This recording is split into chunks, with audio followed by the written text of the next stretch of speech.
আর স্নেহ কাকে বলে জানি না, বাবার মমতা কি বুঝতে না বুঝতে এ বিরাট পৃথিবীতে দেখলাম, সে ছাড়া আমার আর কেউ নেই।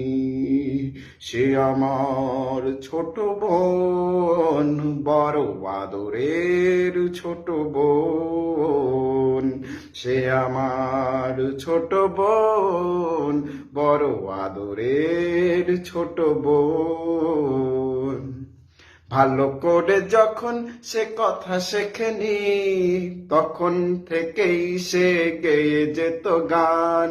বাজনার হাত ছিল ভালোই আমার, তার সাথে বাজাতাম দিয়ে মন প্রাণ। রাস্তায় ভিড় করে শুনতো সবাই, অবাক হতো যে কত জ্ঞানী গুণীজন। সে আমার ছোট বোন, বড় আদরের ছোট বোন। সে আমার ছোট বোন, বড় আদরের ছোট বোন।